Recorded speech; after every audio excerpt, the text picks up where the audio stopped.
procède de la présentation qui sont des Premières Nations, visite virtuelle de quelques communautés des Premières Nations. La première étant Kitisaki, la seconde étant Wegotashi, la troisième était Otechiwan et la quatrième était Pico. Ce qui m'a particulièrement frappé en regardant ces images, c'était l'état de certaines communautés, des demeures qui étaient, disons-le, difficiles, des rues non pavées, et par-dessus tout le contexte de ces gens-là qui vivent quotidiennement dans ces communautés-là, qui travaillent fort. On a eu l'occasion de voir les institutions qui sont dans ces communautés-là, qui travaillent également très fort pour pouvoir améliorer les choses.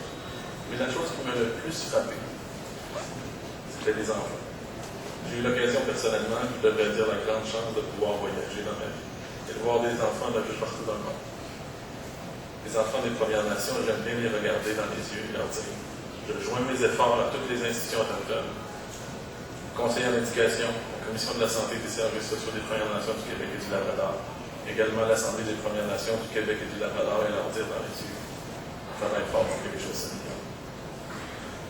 Sans plus tarder, je vais inviter M. Éric Cardinal, président de Cardinal Communication, à nous faire une présentation sur la reconnaissance internationale de la souveraineté des peuples autochtones, intitulée La Déclaration des droits des peuples autochtones de l'ONU. M. Éric Cardinal.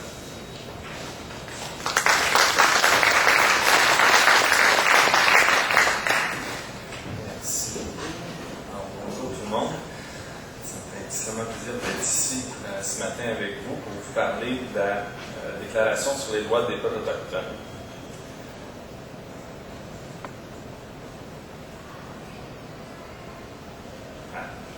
Alors, c'est le 13 septembre 2007 que l'Assemblée générale des Nations unies a adopté la Déclaration sur les droits des peuples autochtones. C'est l'aboutissement de 30 ans de travail acharné des peuples autochtones du monde, de divers États et de nombreuses organisations internationales. Et ça n'a pas été facile. Alors, on voit ici quelques séances de travail avec des représentants des peuples autochtones. Ça, c'est Phil Fontaine lors des excuses de Stephen Harper, si je ne me trompe pas. Alors, cette déclaration est un instrument en théorie non contraignant qui vise à fournir un cadre que les États devraient considérer dans l'élaboration de leur politique, l'adoption de leurs lois, lorsque celles-ci touchent directement ou indirectement les peuples autochtones. La déclaration traite à la fois des droits collectifs et individuels, des droits identitaires, culturels et politiques, en passant par le droit d'être consulté, celui de la participation, de la propriété sur les terres, de l'accès aux ressources naturelles. L'objectif premier de la déclaration est de mettre fin à une marginalisation historique et à une discrimination profonde qui existe dans de nombreux pays, et même ici au Québec, au Canada, malgré l'image et un discours politique qui laisse souvent croire le contraire. Bref, rappel historique. Sur le plan international, la lutte des peuples autochtones est en fait toute récente. Elle date début des années 1970, au même moment où le gouvernement fédéral présente ce qu'on appelle le livre blanc ou la nouvelle politique indienne, qui a suscité une immense levée de boucliers à travers le Canada et qui a un peu sonné le réveil des peuples autochtones. Donc, il y a un mouvement autant au Canada que sur la scène internationale. Et devant les revendications, les manifestations des peuples autochtones et des manifestations évidentes de discrimination, une première étude d'envergure sur la situation des Autochtones a été menée par M. José Martinez-Cobo, que vous voyez ici, nommé rapporteur spécial des Nations unies sur les questions autochtones. Son rapport a été publié en 1981 et l'une des principales conséquences a été la création de ce qu'on a appelé le groupe de travail sur les populations autochtones, dont le mandat était de suivre l'évolution des normes internationales relatives aux peuples autochtones. En vertu de ce mandat, le groupe de travail a entrepris en 1985 l'élaboration d'un projet de déclaration sur les droits des peuples autochtones.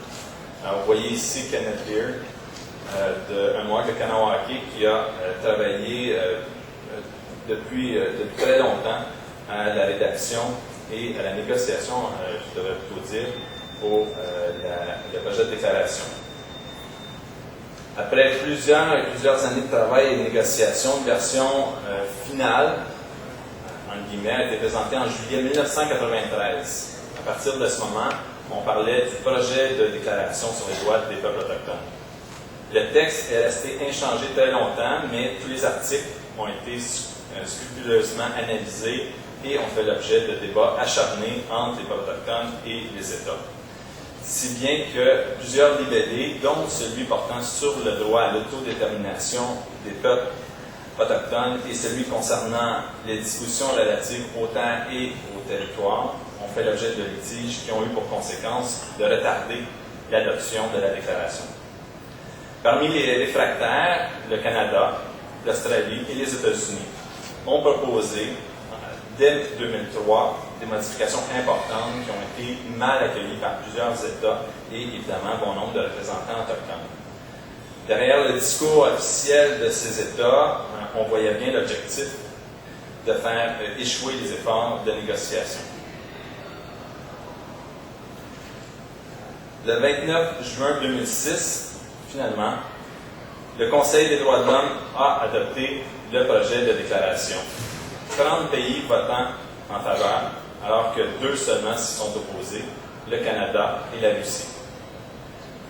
En novembre 2006, alors que le projet de déclaration devait être adopté par l'Assemblée générale des Nations unies, le Canada, l'Australie, la Nouvelle-Zélande et les États-Unis ont convaincu les États africains qui s'étaient initialement positionnés en faveur de la déclaration à proposer que l'adoption soit reportée pour permettre de nouvelles négociations.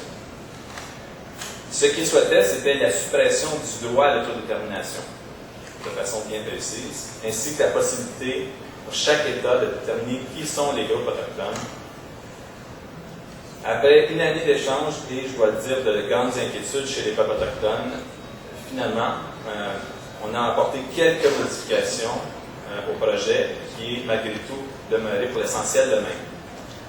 Alors, qu'est-ce que la déclaration? Officiellement, selon le discours onusien, la déclaration constitue, et je cite, un cadre universel de normes minimales pour la survie, la dignité, le bien-être et les droits des peuples autochtones du monde entier. La déclaration est composée de près de 50 articles et est l'équivalent pour les Autochtones de la Déclaration universelle des droits de l'homme. 40% des articles traitent de la culture autochtone, de sa protection et de sa promotion. Le tiers des articles traitent de la participation des peuples autochtones dans toutes les décisions qui peuvent avoir une incidence sur leur vie. La déclaration confirme le droit des peuples autochtones à disposer d'eux-mêmes et reconnaît leur droit à la subsistance ainsi que leur droit à leur terre, territoire et ressources. Comme vous le savez, le gouvernement conservateur de Stephen Harper a voté contre l'adoption de la déclaration. Le Parti conservateur fonde son refus sur une prétendue incompatibilité de la déclaration au contexte juridique canadien. Selon les conservateurs, la déclaration ne pourrait pas être applicable dans le contexte canadien, notamment en raison des dispositions concernant l'autodétermination, les terres et les ressources et la reconnaissance des systèmes juridiques autochtones. Ces objections sont difficiles à justifier. D'abord, parce que la déclaration de l'ONU, comme toute déclaration de l'ONU, n'ont pas de force contraignante. Ce sont des guides avec uniquement une force morale. Notons aussi que la déclaration ne crée pas de nouveaux droits, mais qu'elle détaille et interprète des droits déjà reconnus dans d'autres instruments internationaux et même plusieurs documents nationaux au Canada et au Québec. Dans une lettre ouverte publiée peu après l'adoption de la déclaration, plus de 100 juristes et experts ont fait valoir qu'il n'existe aucun argument juridique valable qui puisse empêcher le Canada d'aller de l'avant avec sa mise en application. De fait, la lettre ouverte des experts souligne que la déclaration est fondée sur des principes qui favorisent une vision juste et conciliatrice. Nous considérons, disent les experts, que la déclaration, en plus d'être en accord avec la Constitution et la Charte canadienne, leur est indispensable pour remplir leurs engagements. Les déclarations contraires du gouvernement nuisent à la cause des droits humains et à la promotion des relations harmonieuses de coopération.